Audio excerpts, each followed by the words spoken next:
the microphone was a little bit louder than I expected. We're going to start in a few minutes' time. Thank you so much for coming. If you can, try to find your seat. And we're going to ask Winnie Wong, our dear friend, to come and do the introduction. So we're going to start. There might be some late strikers, but that's okay. We wanted to have an intimate coffee talk kind of time. And after our talk, Matt and I, we will have a Q&A time after. So you can ask us anything you want. So feel free to reach out and introduce yourselves to someone you haven't met before. We're thrilled because this is our first in-person pandemic event in nearly 2 years. So let's just give a cheer for this is an in-person event.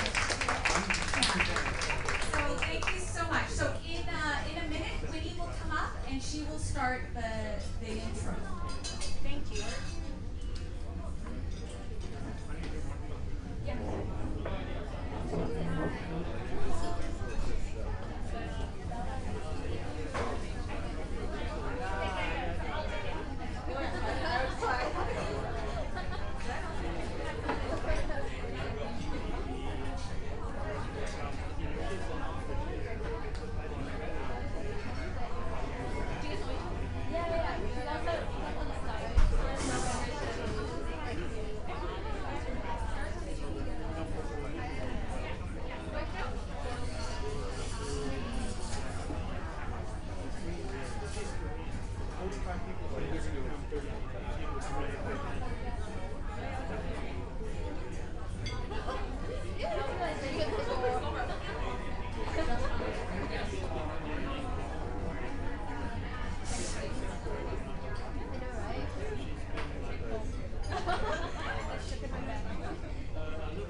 Everybody, I'm Winnie.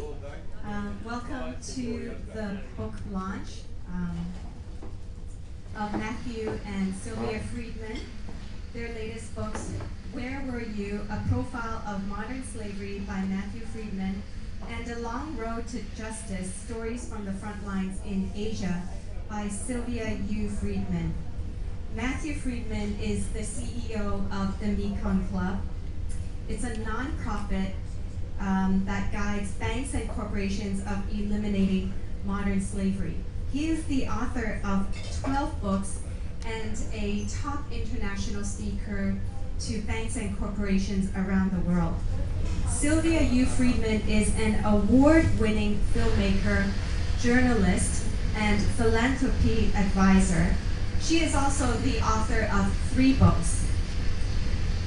We will have a Q&A sharing at the end after they speak, and then there will be a book signing section, and you can buy your books here just at the front. Before Matt and Sylvia begin, we want to extend a special thank you to some very special friends. Thank you, Olivia Cow, for making this event happen.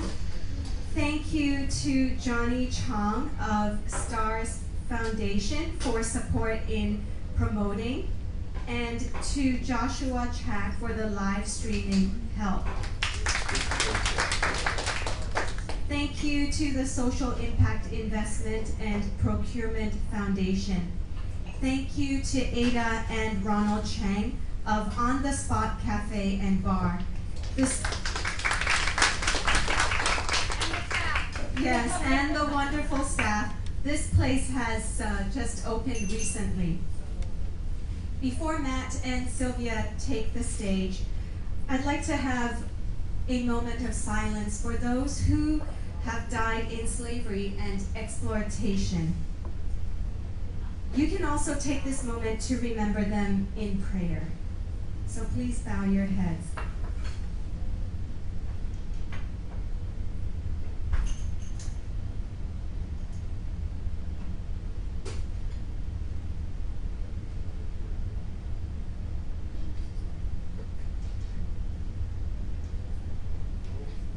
Amen. Thank you so much, Penny. Thank you. It's my pleasure to be the one moderating. So I will be interviewing my husband and then asking myself some questions as well. So here we go. Thank goodness for 2 mics. So I'm going to ask Matt the first question. What inspired you to write this book? And are we situated okay with the... I'm going to start off by just introducing myself a little bit for those of you who don't know me, and I'll answer Sylvia's question. My name is Matt Friedman. I've been working on this issue for about 35 years.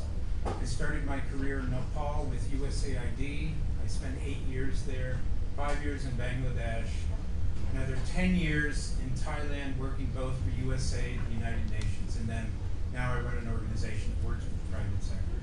So I have a lot of experience, and what this book does is it basically kind of addresses those experiences.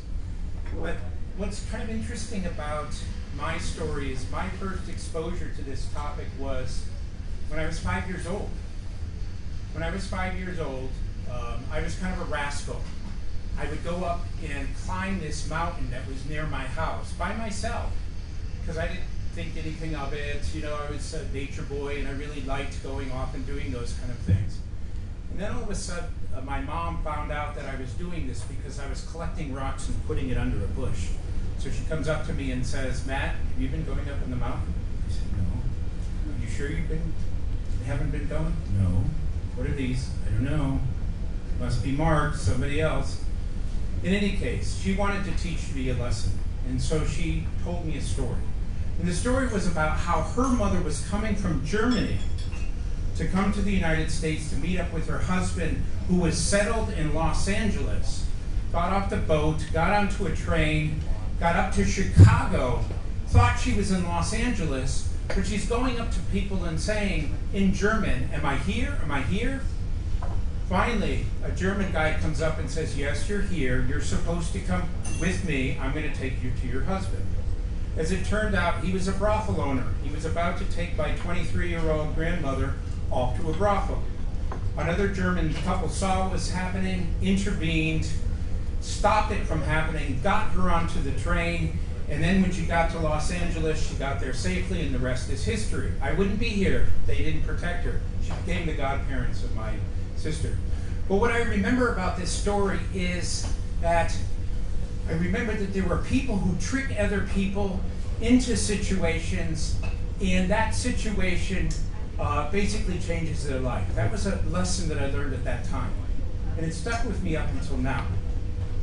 But let me tell you one other story about how I got into all of this, which resulted in the reason for writing the book. So years later, I'm in Nepal. I'm a public health officer, and my job is basically to translate resources into healthier people. At that time, we were finding girls who were 12, 13 years old who were HIV positive. Couldn't understand what was going on. This is a very conservative culture. So I went and I interviewed the girls, and what we heard was pretty much the same story over and over again. And it went something like this. Human trafficker, guy around 20 years old, would go into a community and say, "I'm looking for a wife. Don't want an urban wife, want a village wife." They're much easier. He'd find a girl 12, 13 years old, befriend her, then he'd go to the family and say, "I'd like to marry your daughter." They're thinking, wow, he's rich, he's handsome, he's going to take care of our daughter, he's going to take care of us. It's not unusual to get married young in Nepal. It's kind of a usual thing. 2 days later, a wedding ceremony took place. After that, he goes to the family and says, "I'm going to take your daughter to the capital, Kathmandu, but don't worry, I'll be back in 3 months." But that's not what's going to happen. Instead of going to the capital, he takes her to Mumbai, India, to the red light district. He puts her in a room and he says, "Honey, stay here, I'll be back in a few minutes." As she was coming in, she saw these people milling around, wearing funny clothes. She, no, don't leave me. He says, it's okay, I'll be right back. He then goes to the madam to get the $500 for having sold her to the brothel. He had the gold from the wedding, and he hands the wedding pictures over. He then leaves to go back to Nepal to do this again and again, maybe 30, 40 times in a year. After that, the madam goes into the room and says to the girl, guess what? Your husband just sold you to me, and you're going to be with 20 guys a day, every day, because I say so. You can imagine her shock. No, my husband loves me. So that's what happened. When she comes to internalize this, many of the girls say, I will kill myself before I do those shameful things. They then bring out the photograph of the wedding and say, is this your mom, your dad, your brother? If you hurt yourself, you'll hurt them. To make her into a prostitute is quite simple. You simply shame her. They bring in a couple of professional rapists, and over a 2-day time, they take this 12-year-old girl and rape her 30 times until she just lays back and accepts what happens to her. After that, she's put on the line, which means that she will be with 20 guys a day, every day, until eventually she gets so used up that they throw her out in the street. Now, I was hearing this story over and over again, but I didn't understand the evil of it until I went to those brothels. I was invited by the Indian government to do public health checks. I had a police officer with me. Went into one of the brothels, and there was an 11-year-old trafficking victim. This girl saw me, saw an opportunity, literally ran up, wrapped herself around me and said, save me, save me. They're doing terrible things to me. I turned to the police officer and I said, we need to get this girl out of here. He said, we can't do that. I said, what are you talking about? You're a cop. He says, well, if we try to leave, we'll both get killed. To make a long story short, we left. We came back with a lot more police, but of course she was gone. Now, I would tell this story because it's relevant to the question, why did I write this book? When I was 15 years old, I did not want to be an activist. In fact, I did everything I could not to be one. But every once in a while, God gives us a test. And that was my test, to get that girl out. I failed miserably. After that, I couldn't eat, I couldn't sleep. And I did what a lot of activists do. I surrendered to the fact that now that I know about this, I can't turn my back. And 30 years later, here I am talking to you. So I wrote the book in order to kind of document the process that people go through who have a similar experience. Something about you being here today means that maybe this is a topic that you yourself are interested in. And so I wanted to be able to reach people like you with these types of messages.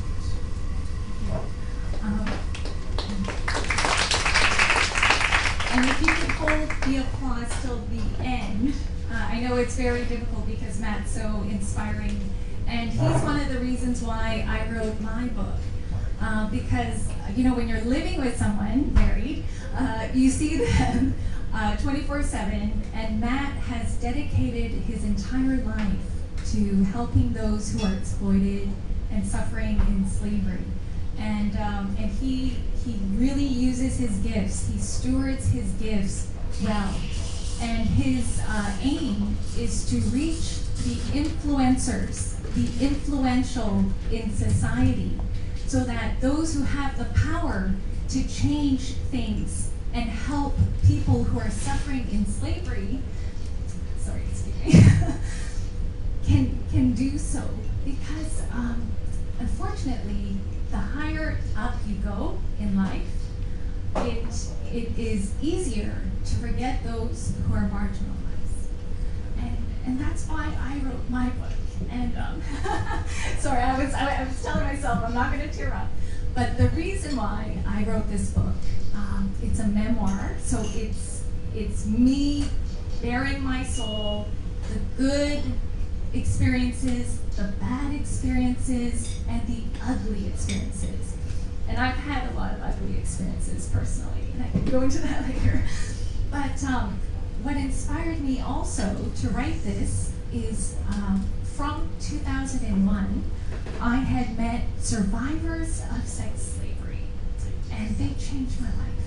And I've met, I'd say, over 100 at least, children and women, and sorry. But that impacts you, that affects you, because before I moved to China, I lived in Beijing from 2004 to 2011. And, oh, thank you. Thank you. Before then, I was just very self-absorbed and interested in advancing my own career. But I had a watershed moment in 2001 when I met the first Japanese wartime sex slavery survivor, Kim Sun-duk, in Washington, D.C. And she was 80, in her early 80s, when she should have been enjoying her twilight years in Korea with her grandchildren. But she was lobbying the U.S. government to pass a bill that would call upon the Japanese government to apologize to these elderly women survivors of wartime sex slavery. So meeting her, it was a very sacred moment. And I had met a Holocaust survivor in high school, and I was so blown away that this person could be the victim of genocide, the victim of such evil racial hatred. And when I met the Japanese wartime sex slavery survivor in 2001, I was very shocked that I couldn't find any English books or material on the topic before I went to go meet her, so that I could do some pre-interview research. And that's what fired up in me a sense of, we must document history so that history will never repeat again. And that's what I did. And she herself, Kim Sun-duk, herself asked me to tell the world her story so that other women and girls wouldn't suffer what she did. But unfortunately, she said there are girls who are being raped and being victims of sexual violence in conflict zones around the world, in Sudan and around the world. So since that time, I made it my mission to meet other sex trafficking victims, and that was just such a profound time for me. And so that's what motivated me, that's what inspired me to write A Long Road to Justice, because it was a long road personally from 2001 till now, but it's also a long road to justice for sex slavery survivors, for any victims of injustice. It's a long journey. So Matthew, my next question for you is, how would you describe your book? Okay, so the book is in three parts. The first part is kind of describing the historical perspective on human trafficking. Now, when I was first hearing about and seeing human trafficking cases in early 1990, human trafficking wasn't even a phrase.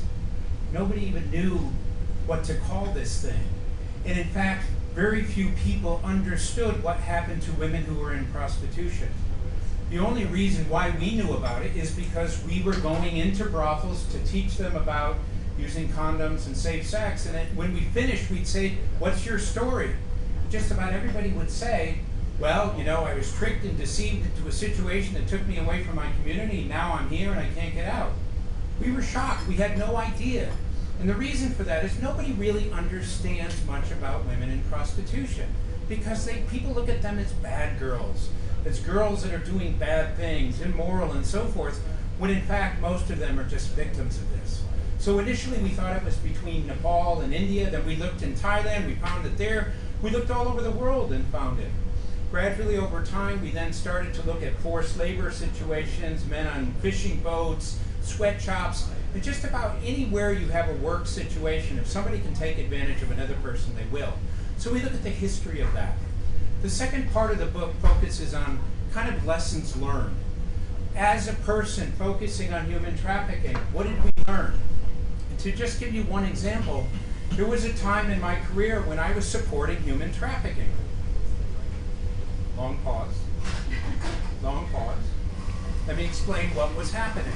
So we were giving a permission for organizations to do raids and rescues. There would be a brothel, 10, 14-year-old girls who were there.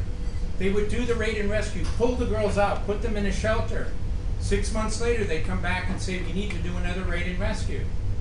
Same place. We said, okay. They went, they pulled the girls out. 6 months later, they ask again. We said, well, what's going on here? Why aren't you shutting this down? Well, we can get them out, but we can't shut the place down. So we had to make a moral choice. Do we pull any more girls out knowing that we would open up a space for more girls to go into it? Or do we leave those girls there? We had to leave them there. Just imagine kind of thinking about the fact that these are the sacrificial girls that are going to stay there.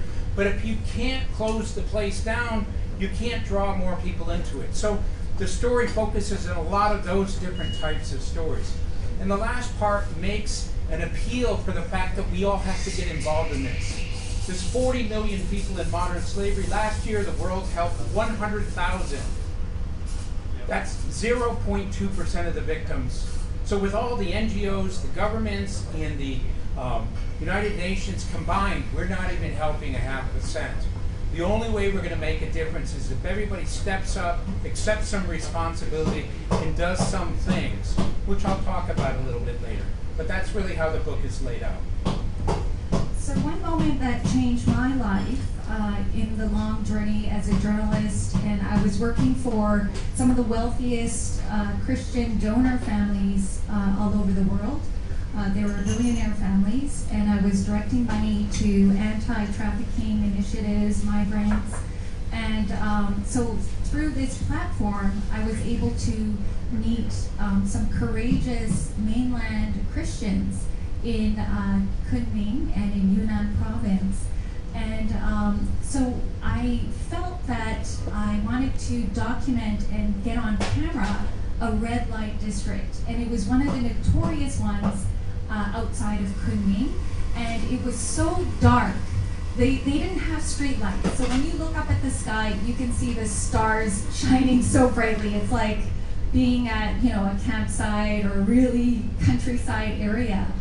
And I wanted to get this on tape for a documentary to tell the world. Because when people find out what's really going on, when you expose something, then usually action follows. So that was my passion to document something in a news article or a documentary and inspire people to action. And so I went through this alleyway, and it was full of girls with pink windows, because in Asia, the color pink is, it means brothel, or women are for sale. And I remember seeing the women so depressed looking, and I just felt so heavy. I felt oppression as I was walking through this tiny, narrow, black alleyway, with the exception of the pink light shining through. And my heart was shaking, and I was literally shaking, and I had a camera that I hid right here, and I had my iPhone, and the frontline worker advised me and said, oh, just pretend you're texting on your phone. And in hindsight, that was like the biggest mistake. So here I am, I'm pretending I'm texting, but really I'm filming the young women. And they had, really bright makeup on, and they looked so miserable, and like they couldn't get out. And I could see fierce dogs nearby, and I walked through, and I thought, okay, I made it. And then all of a sudden, me and the frontline worker were surrounded by some of the gangster guys and the two Mamasans who were shouting, intimidating us, yelling at me, saying, you posted this footage on Weibo, that's China's Twitter, didn't you? You posted, and I thought I was going to die that night. And it was really my first near-death experience. And I really didn't know what to do. We both froze, and by some miracle, about 5 or 10 minutes later, I can't remember exactly because I was just so frozen in shock. One of the gangsters said, the police are coming, and they scattered like cockroaches. And I was like, what? There are no police. Like, this is really crazy. And so we just left there, and unfortunately I had secondary or post-traumatic stress syndrome. So when I returned to Hong Kong from Kunming, any little sharp or loud sound in my home, I would wake up. I couldn't sleep, and I felt traumatized. But why that changed my life is because I could really identify with the girls and women who were forced into prostitution in that alleyway and in any brothel. I felt firsthand the intimidation, the threats. I saw the barking dogs. And these women really, I could see, I could observe with my own eyes. They weren't there by choice. And so why I wanted to tell these stories, in part, I want to reach women, especially women professionals, but I also want to reach men, because to educate them and say, these girls didn't choose to be there because they're making a lot of money, which is one argument that I've heard. And so I hope and pray that those of us who have the power of choice, we can choose, to go in and out, do anything, but they had their choices stolen from them. So that was one moment that really changed my life. And another one, I'll just tell you very quickly, is when we went to, with another frontline worker, myself and a cameraman, for a documentary film that I was producing, we went to Cambodia. And there we met and interviewed little kids as young as 7 years old. And they were from poor families, and actually their mother, because the families were so desperate, the mother asked the kids to beg for money, knowing that some of the foreigners would molest them, would rape them. And a few of the kids told us, oh, there's this man in a white van. Oh, he took my friend, and oh, I saw my friend's body. She wasn't moving, And so that really broke my heart like nothing else. Because when it comes to children, it's just unbelievable. It was unspeakable. And even though it was borderline, some people were upset that we aired the faces of these children, but I wanted the footage of the documentary to have maximum impact and to shock people into action. And so that's our heart, that we're sharing stories of our life experiences, our crazy adventures. I've done some really, when I was younger, I don't think I could do it now, but I have sat in some brothels interviewing, the women, and having big bodyguards come.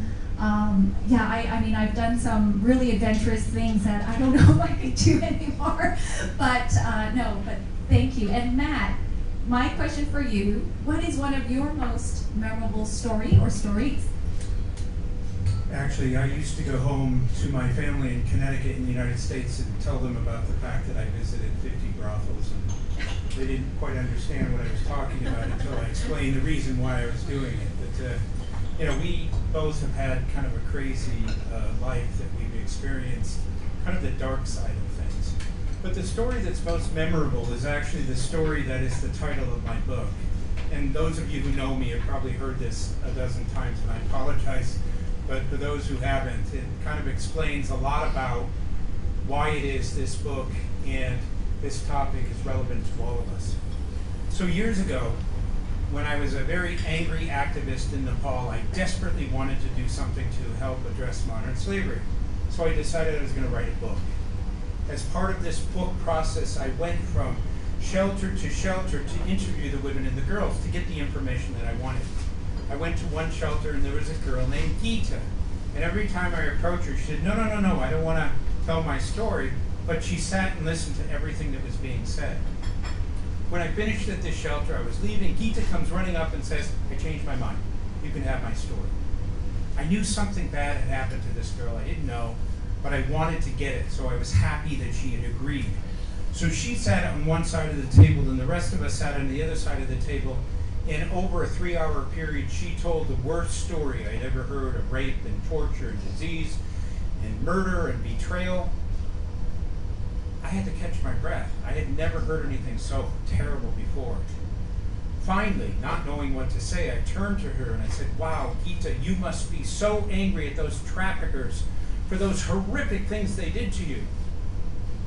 She paused, and paused, and paused. Then she said, "No, I'm angry at you and you and you." She pointed at us. She said, "Where were you?" Said that every single day she prayed for somebody to come and help. Nobody came. Said that she went to school till she was 12. She knew that everything that was out there was right out in the open. Nobody was doing anything. She said she wasn't angry at the traffickers. She said they're just bad people being bad people.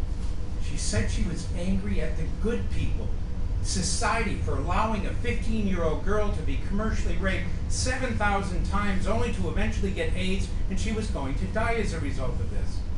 Now I tell this because Gita inherently understood that the only way we are going to be able to stop this is if, as you hear the stories that are coming from Sylvia and I, and you start to internalize them, you recognize that this happens to people every day. In fact, 25,000 people enter modern slavery per day. And the clock beats on and on and on and on. So I use that as the signature story because it helped me then to go through the process of explaining things and then to make a case at the end that we all collectively have to do things. And short of that, we're still going to be at 0.2%. So some of the struggles that I've written about, and sorry honey, I'm going to talk about the cancer before you. So yeah, we can talk about it right now. So before I go on with my other struggles, Matt had overcome cancer 4 years ago. So for me, writing this book was a way of healing and processing, and because writing is healing. And there is a quote, a very powerful quote by, I think, Robert Frost. And he says, "No tears in the author, no tears in the reader." So I wanted this book to be a very honest account of what I was going through and what I've seen on the front lines in Asia from 2001 to about 2019. Because I had written a series of articles for SCMP on different forms of trafficking in 2017 and 2018. But back to Matt's cancer, we faced death together, and there is nothing more life-changing than when you are faced with the prospect of dying. And cancer is a scary thing. But thank God, Matt is in amazing health, and we've just had his test. And why don't you share a little bit more? Okay, so, in certain cultures, you just don't talk about the fact that you had cancer. I come from a different culture that you talk about anything and everything because you don't want the next guy to be exposed to it. Get your PSA test. Do all the, the mammograms, everything that's needed, because we all know people who have had cancer. I remember the day that we went to the hospital together. I knew it was cancer when I was going in because he asked to extend the length of the appointment. That was a way of kind of making it clear that this wasn't going to be a 5-minute, everything is okay type talk. So I remember I was walking from the Bank of China Tower to where the hospital was, and it was about, 6 or 7 kilometers away, and I had it in my mind that I was just going to pray and do what I needed to do. And we got in there, and we both looked at his face, and yeah, that was it. Yeah, he said right from the beginning, got bad news, you have cancer. And so the interesting thing about when you hear news like that is we didn't react right away. I think we were still in shock. Yeah, we went out to dinner, and we kind of talked about things as if, and I think we were thinking, well, sometime later we'll talk about this. Long story short, we get to the point where we had to have an operation. And in my family, blood clots is a problem. So I went into this not knowing if I was going to die, because my mom died from it, and my 2 brothers had it, so on and so forth. So I did my will, and I said goodbye to everybody, and I got all everything in order, and then went under, and then I woke up.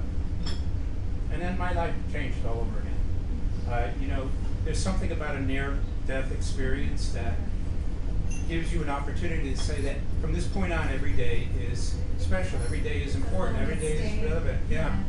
And so, and we worked through that period as well. A lot of what helped us not to be thinking about what the cancer was the fact that you were working on your book and I was working on mine. And the movie script, we have a movie script on sex trafficking, and then I have a movie script loosely based on my book as well. So that helps, right? Yeah. A sense of purpose.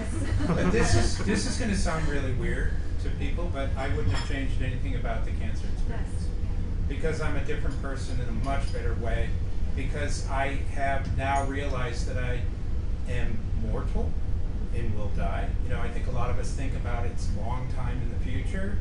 And now I recognize every day we have to do something relevant and important to contribute to making the world a better place. And we just happen to focus on this topic when we do that. So yeah, my last point is related to this. I believe it was the greatest blessing. I know it sounds really ironic or unbelievable, but when you go through an experience like that, it clarifies your values. It clarifies your purpose, your identity, like nothing else. And I would say it probably helped me accept my Korean heritage, because one of the struggles I wrote about in my book, in addition to grappling with gender discrimination, because my grandfather and father wanted a son as the firstborn, but I'm the firstborn daughter. And I really had a lot of personal issues and pain that I didn't even realize I had until later, when I was recovering from my first marriage. It was a bad marriage. And during that counseling period, when I was healing from that time, I realized, oh, I have gender rejection issues, and I was striving and subconsciously trying to prove to my father, look, Dad, I'm better than 10 sons. And sorry, normally I don't cry about that. Must be deep inside. But I realized that what I was going through is what I was seeing all over China, all over Asia, when I was interviewing survivors and victims of sex trafficking. Because the root of that is the devaluation of women and girls. And so I guess the, thanks, Lydia. So I guess thank you. The cancer experience also helped clarify and helped me accept the fact that, you know what, it's okay. I experienced that as a child, and I was a striver, and it probably led me to do more work, put more pressure on myself, because subconsciously I was trying to tell my dad, hey, I'm good enough too, as a girl, as a woman. And and with the Korean heritage, sorry, I'm gonna wrap this up quickly. I grew up in Canada, and I was very pleasantly surprised that some Hong Kongers have a similar identity issue, because Hong Kong was colonized by the British. And so I grew up in Canada, and I was the only Korean or Asian kid in an all-white class, you know, for most of my classes when I was growing up.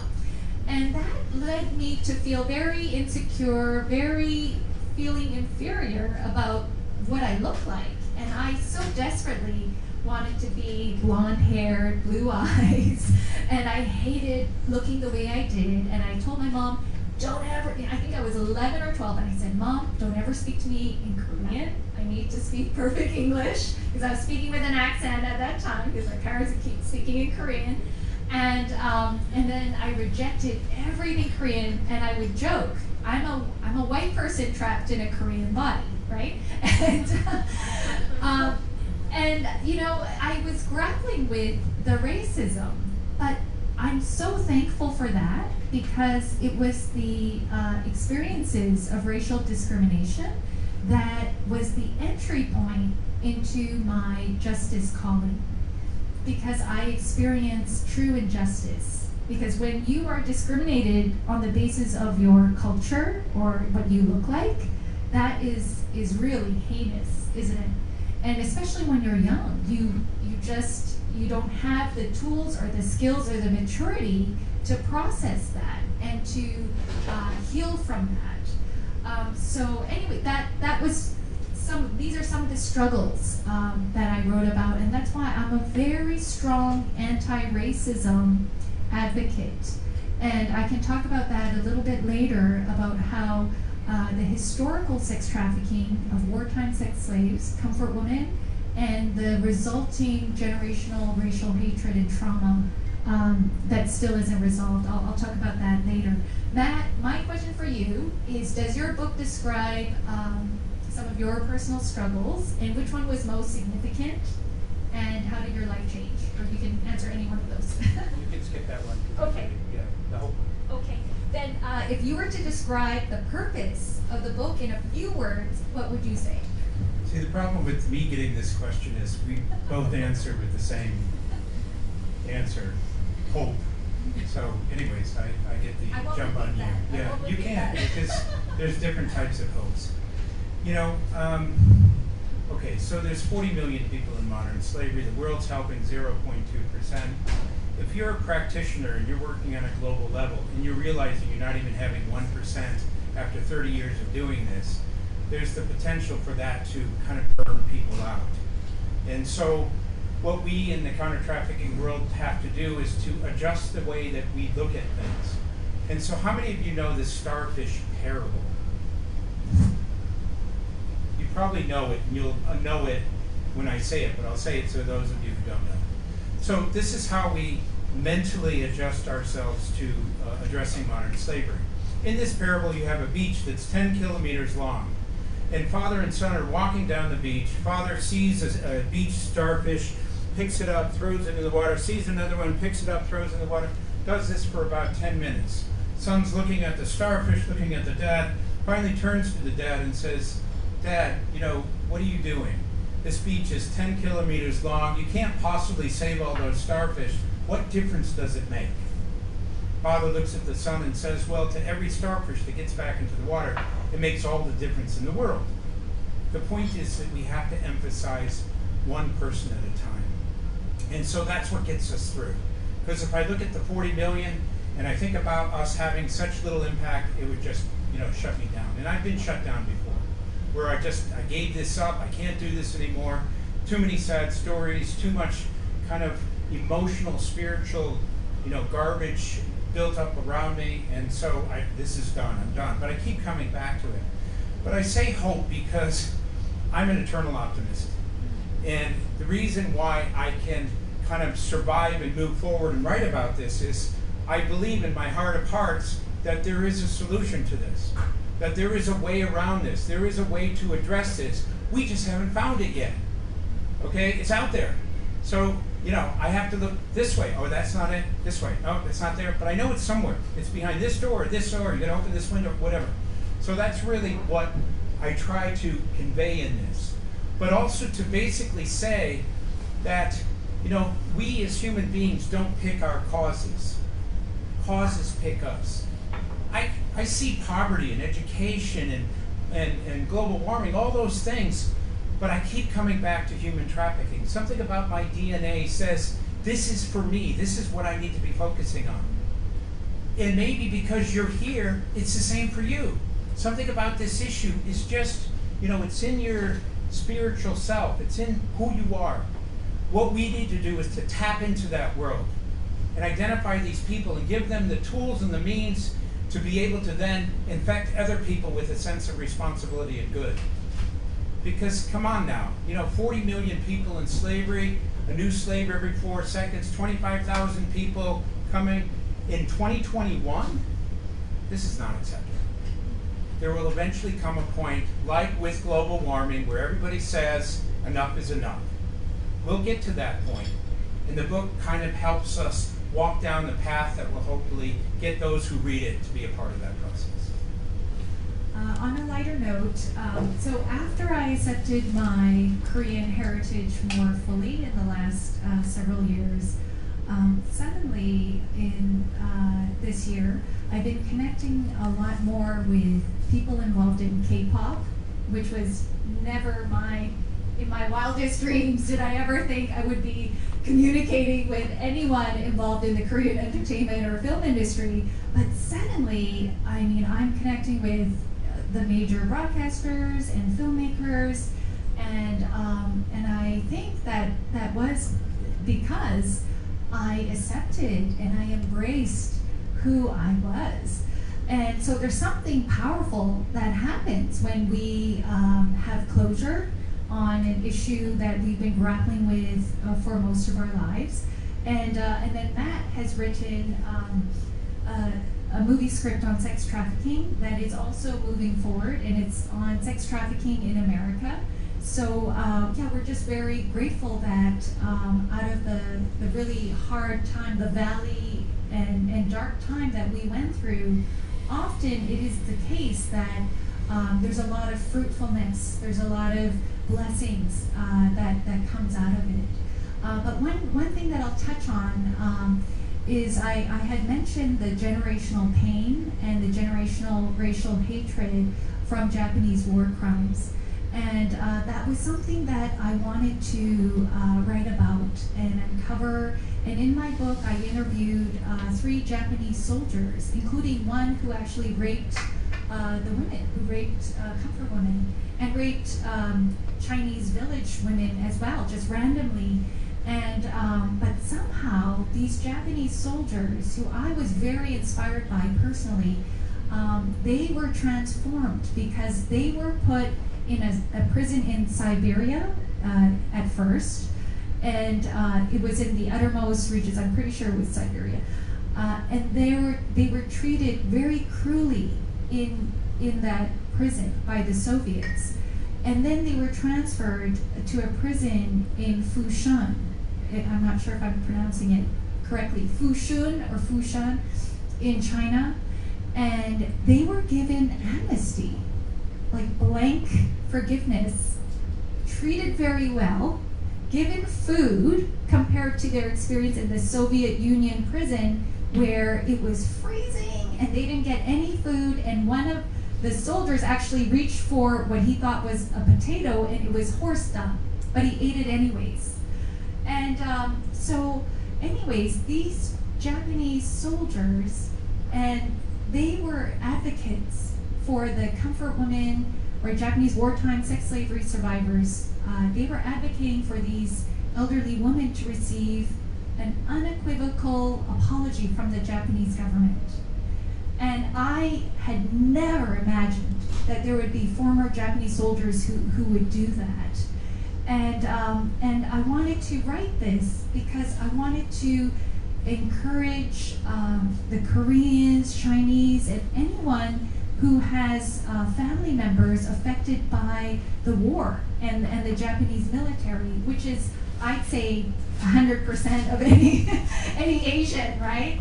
And in my experience was, I didn't have any kind of bitterness towards the Japanese. But when I started reading about the comfort women when I was older, all of a sudden it was like something triggered or the tap turned on. And all of a sudden I just felt suspicious around Japanese men.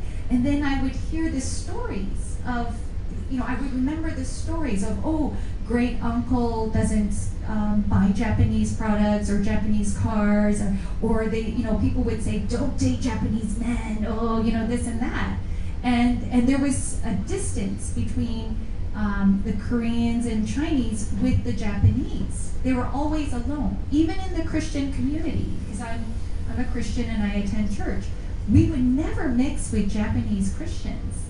And so my desire was, I wanted to see how we can foster and talk about these issues, these wartime pain, and the generational unresolved trauma and racial hatred, and somehow if we can help resolve it through face-to-face, small group, grassroots kind of movement, so that the next generation will never have to face, having to apologize. Because anytime, and Olivia knows this because we've had small group meetings with, I'm the Korean representative, they're Chinese and they're Japanese there, and always, almost 100% of the time, the Japanese will have to say sorry for what happened during the war. And so anyway, I wanted to link this because I also saw the cycle of sex slavery from the Japanese wartime forced prostitution repeating itself all over Asia. The recruitment tactics of deception, of promising jobs, saying, oh, you're going to be a nurse, or you're going to have a good job, you can, support your family. Same. From the Japanese, the way the Japanese and their, the people in the different countries that were helping them, same. It's unbelievable. So my thesis is we must break the cycle of sex slavery. Okay, so Matt, my question for you is, who is this book for? Can I ask you that one? Yeah, who is this book for? Okay, so how many of you knew 25% of what I was talking about before I said it today? Wow, that's the most hands that I've gotten. Usually I do about 150 presentations a year, and I ask that question about halfway, and I have bankers in front of me. I have 8th graders in front of me. I have university graduate students in front of me. I have supply chain people, and there's 100 people in the room, and I'll get 1 hand, 2 hands. And the reason is that most of us don't know much about this. This happens to be a group that has been exposed to things, and so I congratulate you all. You're much further along. It's the most hands I've seen in a long time. But if you don't know about an issue, you're not going to care about it. If you don't care about it, you're not going to do it. So the answer to the question is anyone and everyone. But, the thing about this, and I'm going to answer my other question with this because I think it goes along with it, is this is a hard topic. Sometimes when I'm inviting people to come to a talk like this, they're like, oh, well, I'm having a really great week, and I don't really want to hear about those girls. I don't want to hear about those guys, those fishing guys. That's so sad. And I know this because I wrote a novel called Captive Daughters, and usually people get up to page 55, and then that's where the kind of rape scenes take place and everything, and they put the book down and they can't move forward. So here they are sitting in their living room. They have a cup of coffee, the AC on, and they can't even look at words on a book because it's too sensitive. Imagine the people who go through this. Imagine the fact that a lot of these girls we're talking about will be used 5 times a day, every day. They have no choice who they're with, what they have to do. They're constantly harassed. They're going to eventually get a disease and so forth. We got to suck it up, and we got to offer the opportunity to read, to internalize it, to feel it, and to allow that to change us a little bit. We have to do that.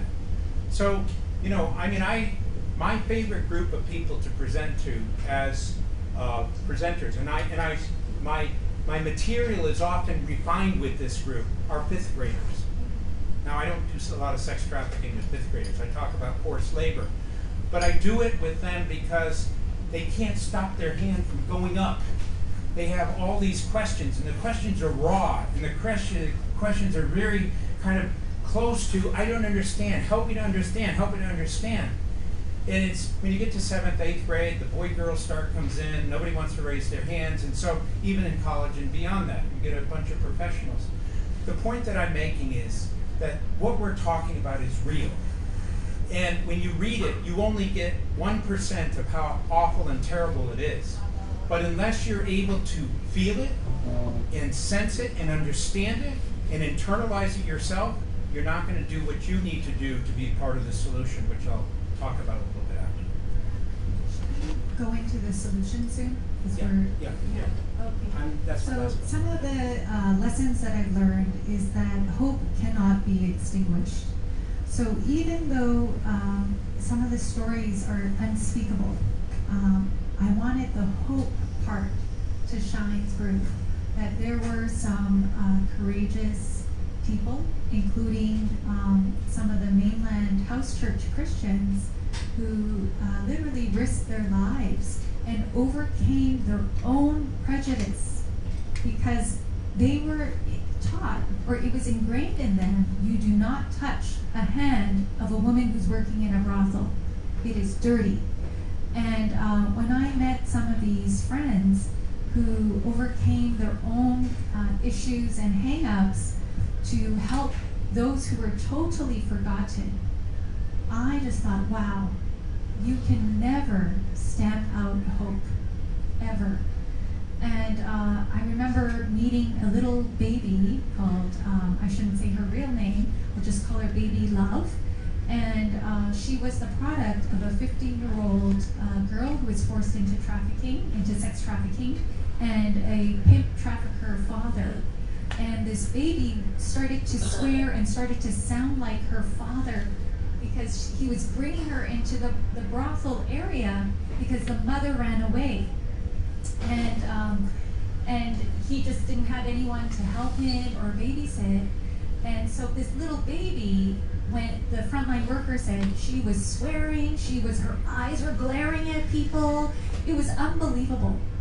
But then they asked the trafficker, or the father, can we take your child?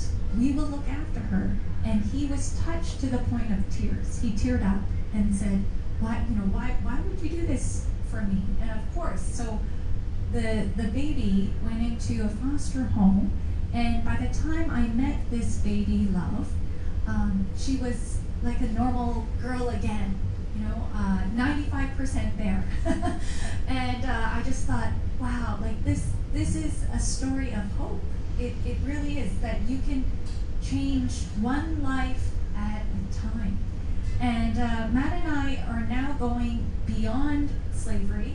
So we're not just covering this issue of modern slavery, human trafficking. We are going beyond to mobilize people to make a difference. So Matt, what can the average person do to be part of the solution? Okay, so as I've indicated a number of times, my issue is human trafficking, and it'll always be. But maybe yours is animal rights, and maybe yours is poverty alleviation, maybe yours is global warming, I don't know. First thing we need to do is to figure out what is our cause.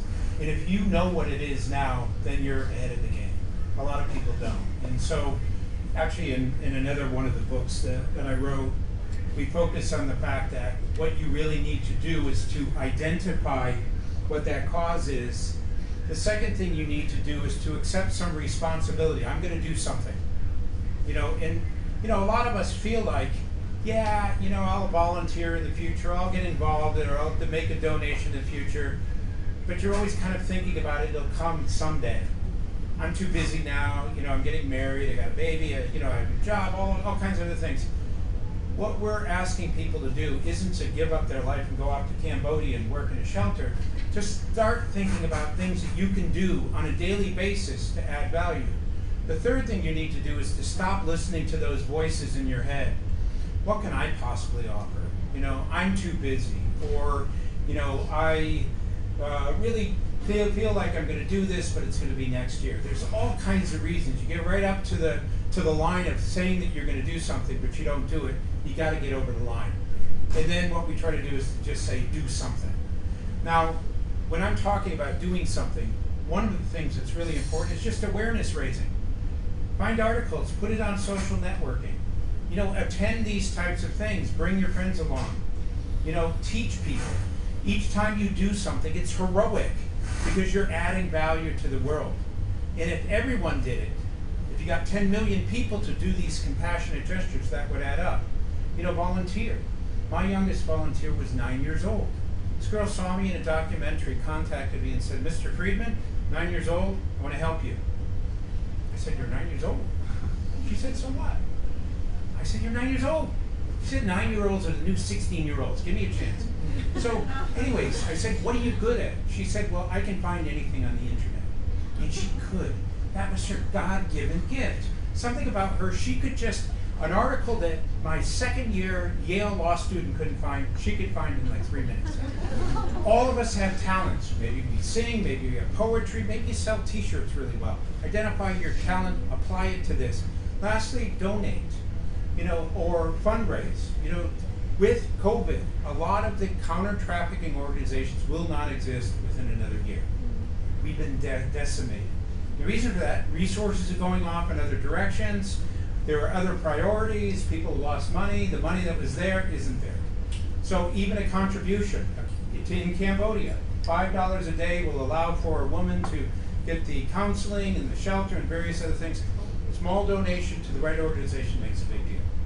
All of these things, every time you do it, makes you heroic. And we have to look at heroism from the standpoint of if you do something, even if it's small, it adds up to a lot. So we have a website, and I mentioned it at the end of our book. It's betheherocampaign.com, and we are also working with Johnny Chong of Stars Foundation. Matt has an app, and he can talk about that after. But what's on my heart is mobilizing global Chinese. Somehow global Chinese, global Asians, I mean everybody. But the reason why global Chinese was on my heart was because I had spent a lot of time in China meeting people who were at the front lines, and most of them were Christian, were house church Christians. And I know that there are 100 million Chinese Christians in China, and how many more around the world? And it can be other faith-based groups. So forgive me if I'm not mentioning your faith. And Pastor Dennis Balcombe, who's here, we honor you. He would know about the Chinese church. But I just think, wow, the sheer numbers of the power of the 100 million going after a certain issue, whether it's helping exploited women and girls, orphans, eradicating poverty, educating migrants, refugees, you name it. This is a force that can change the world. And so that's what's burning on our hearts. We want to mobilize everyone to find your issue, find what makes you sing, and take action. So like a global volunteerism campaign. And one last anecdote I want to share is, I don't know if you've heard of the student volunteer movement over 100 years ago.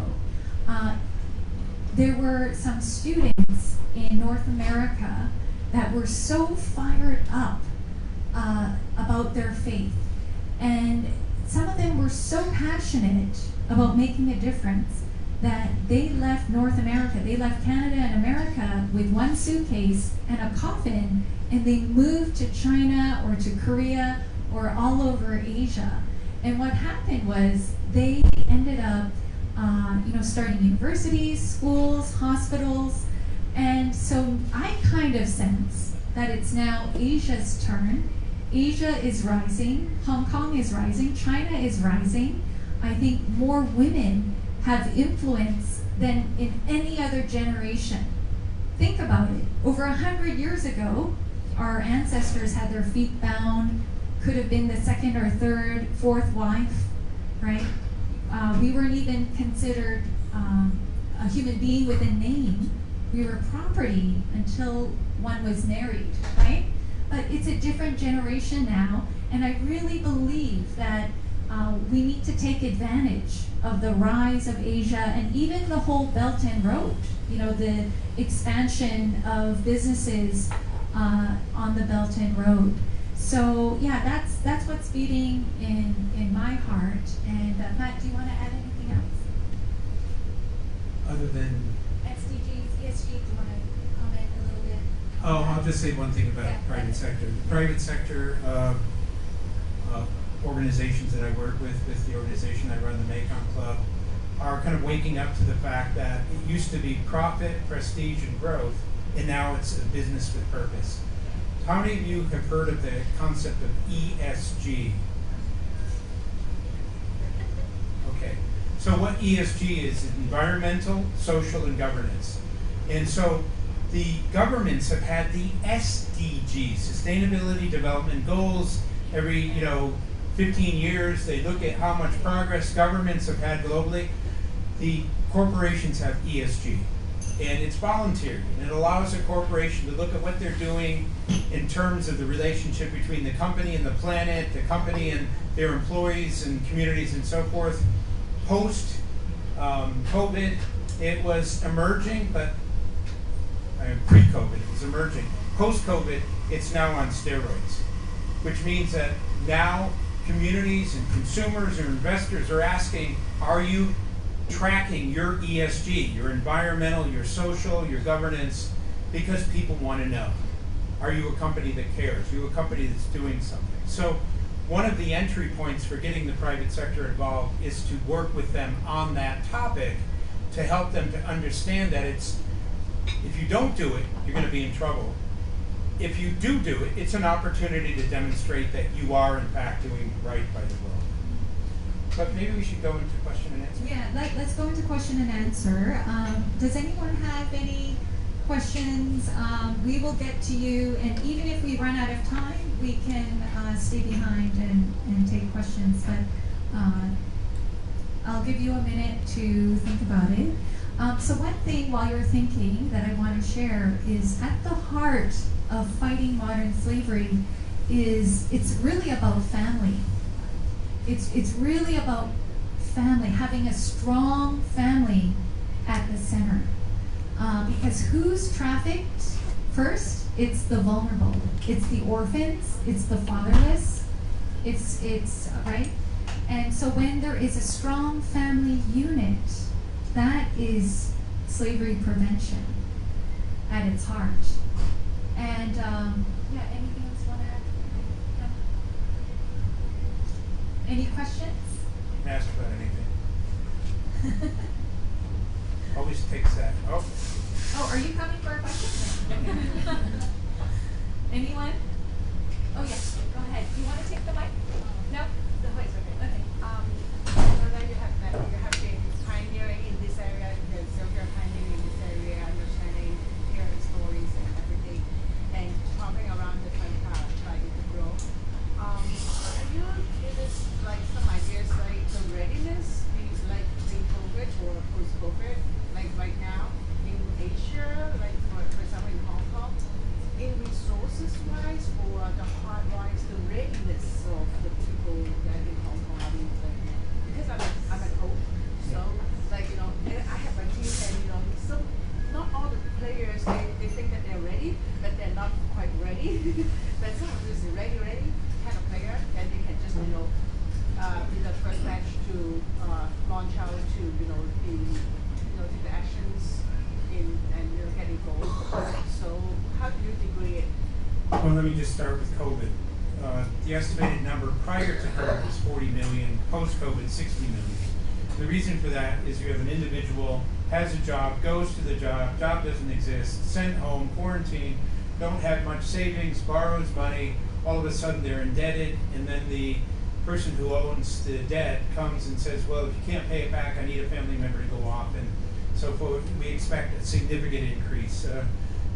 If you're talking about people who can help to address the issue, how many in this room feel like if you were asked to be an ambassador to address modern slavery, you would be ready now?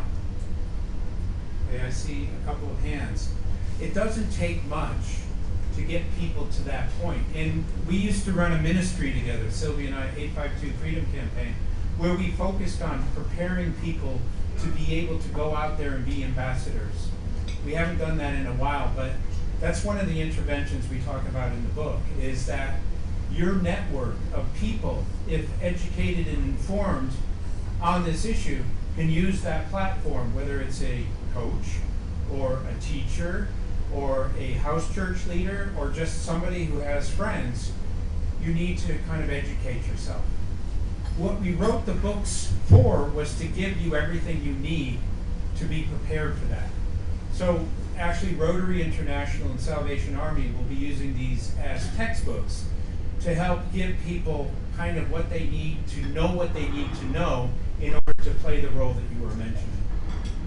Do you think Hong Kong, in terms of like the cities around Asia, is it like more ready for this issue? Or Yeah. because it's complicated. Because in Hong Kong, it's kind of like Western and Chinese kind of culture. Right. And the heart is very traditional. Before I answer that, I just want to say, this is just off topic, but I'm a big believer in sports, team sports, and I believe that everything that I've learned or any success that I've had came from my basketball years and volleyball, and really sports is such a vital building block for any young person's life, because it teaches you about working with other people and just so many things. And I'm a fan of John Wooden, the coach in LA. But okay, to answer your question, I believe that Hong Kong could be one of the best educated cities in the world on modern slavery. They are already. Yeah, already. And so in my book, I wrote about how Matt and I started to campaign here in 2012. And I was working at a TV station, and Matt, when he was cold calling and cold emailing corporations and banks, they were saying, "What's slavery? What do you mean human trafficking? There's no human trafficking in Hong Kong. What are you talking about?" But because I was in the media, they responded to my email because they wanted to get to know me and build a relationship. And so I used these relationships and I kicked down the doors because I was so passionate after witnessing what I had seen in mainland China and all over Asia and with the wartime Japanese sex slaves. I was like, you know what? We have to get this message to the corporates, to the bankers, even though it seemed like an mission impossible. And so it started by Matt spoke at the American Chamber of Commerce. That was when I first met him, and he gave a message that so inspired us that there were around 4 of us who went into campaigning against slavery from that time in 2012. And then Matt, so from 2012, 2013, it was like a trickle, like a little stream. And it was just one company at a time, Bank of America, and they were so enthusiastic. Then they referred him to another bank and another bank. So it just it blossomed so quickly. And then we had a movement, the 852 Freedom Campaign movement. Jasmine and Esther are from that previous movement. And we had over 80 churches and other companies, schools involved, so over 120 organizations that we had representatives from.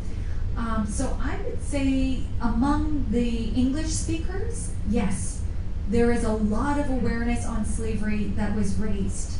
But among the Chinese, we still have some ways to go.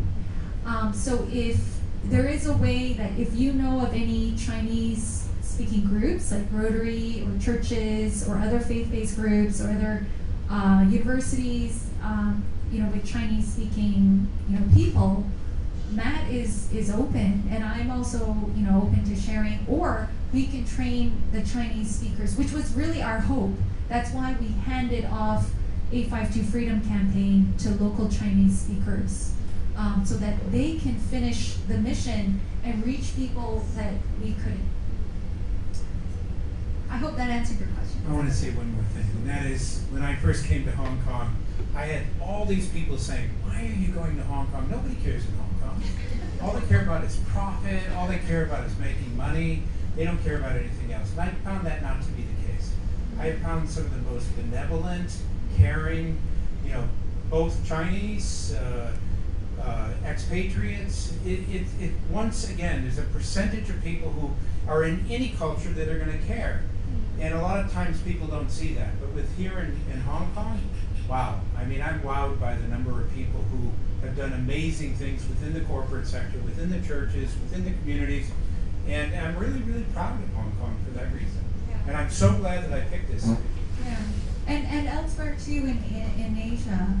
And also what Matt and I are continuing to do is, as I mentioned before, reaching the influencers, the family offices, and it just takes, sharing a little bit to influence their mindset, to shift them.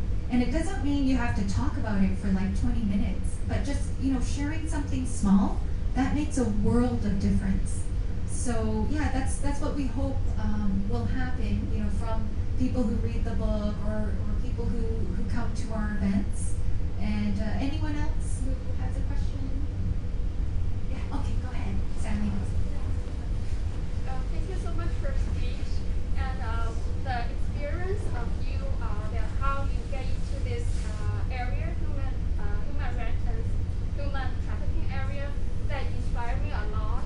But my question is, except this small talk you just mentioned, what can we do to help people around us, like my friends, my clients, to help them to have this sense of urgency? Just like both of you did right now, how can we help them in the daily life to just care about this and do something about human trafficking or modern slavery?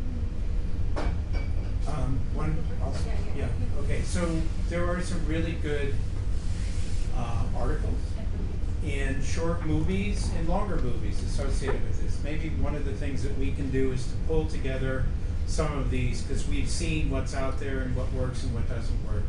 For example, MTV, Exit, they were focusing on human trafficking for a while, did a video, it's about 4 minutes long, about Hong Kong and trafficking. That is a music video.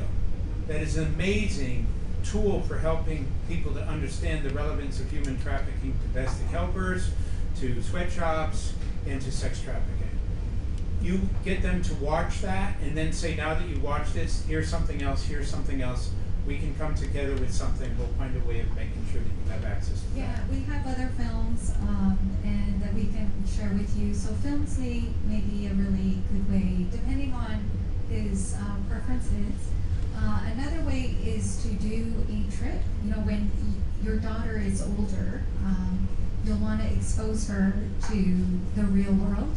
And I remember my mom sent me to a mission trip in Mexico, Tijuana, 5 times actually, because she wanted to, drill it into my head that there are less fortunate people. And that changed my life when I was 15. And just seeing the kids, dirt floors. I mean,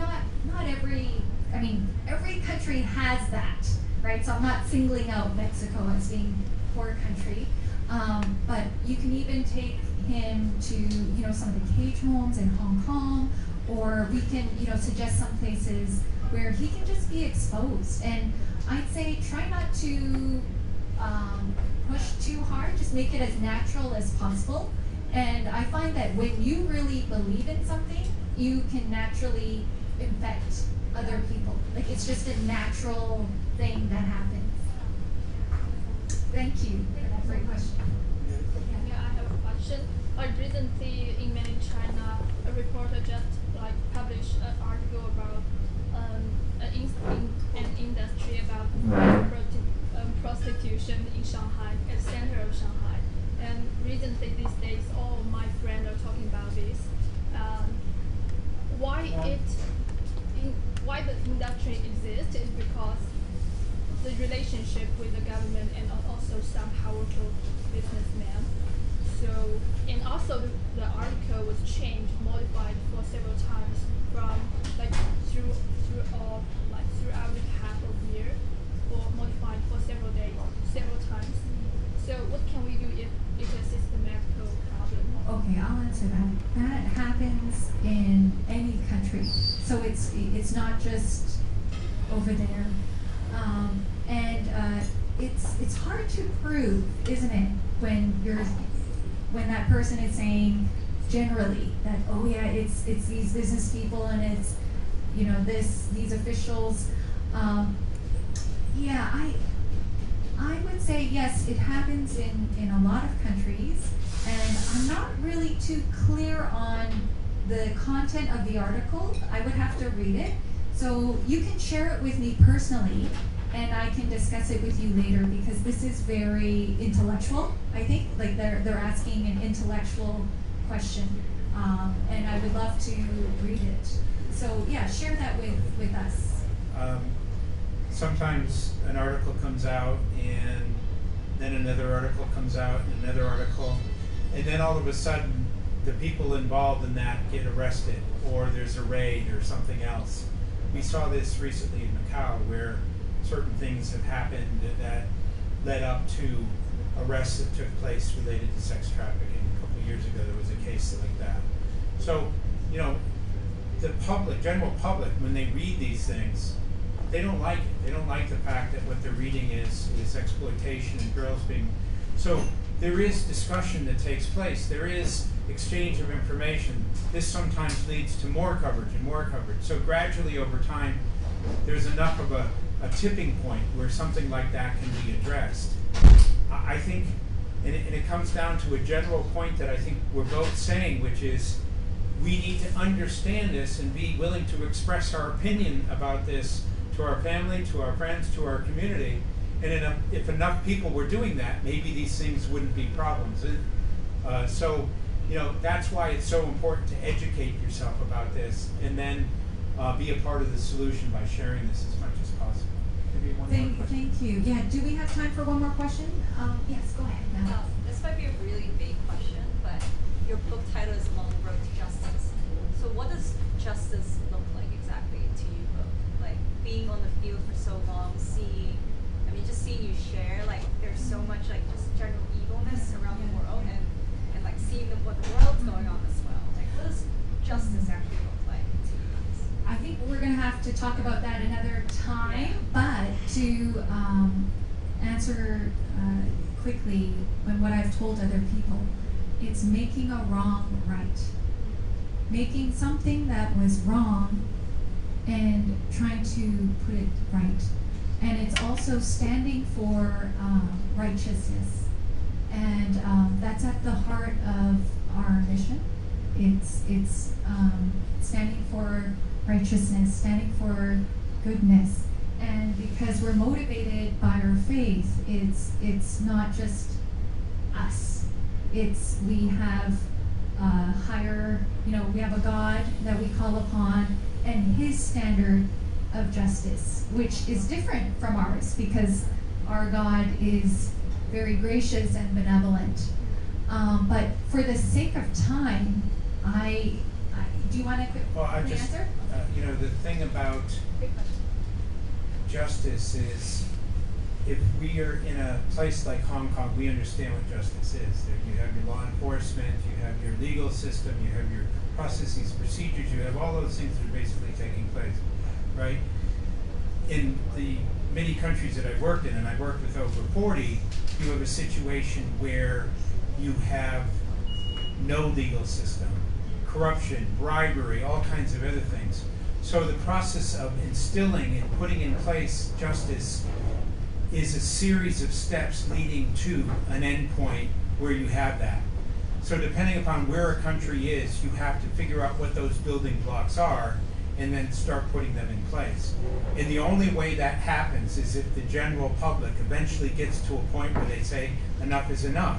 And I'll use my own country, the United States. In the 1930s, organized crime pretty much ruled many things. And then eventually, people said enough is enough, and gradually over time, rules and regulations and processes were put in place that resulted in where we are today. So it's a gradual process, but the book kind of talks about justice from the standpoint of what your personal experience is related to that. Excellent. Thank you for that question. And so we're going to end the time right now. And we do have books here, and we'll do a book signing maybe around here. So we've also brought Matt's Be the Hero, Be the Change book. This is $100, and our books are $150 each. So I hope we have all the change. We also have Pay Me. So thank you so much for coming. Just add- We're also on Facebook, Sylvia Yu Friedman and Matthew Friedman, and Instagram, sylviamatt.yf.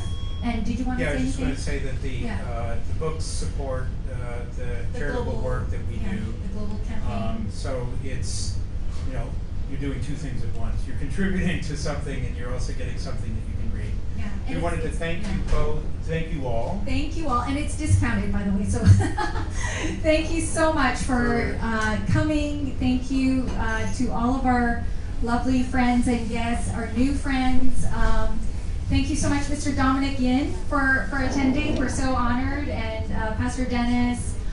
Thank you to our pastors, Pastor Chris and Amy, and the kids. Hi, guys. So thank you, and so just hang out. Feel free to hang out. And Matt and I will be here after we sign a bunch of books. If you have any other questions, just come and see us. Thank you to Joshua for the live streaming. It makes a great holiday Yeah. gift. And thank you, Sister Shen and Yeah. Yang, for coming as well. Yeah. Distinguished Thank you guests so from. much. Yeah. Okay, great. Thank you.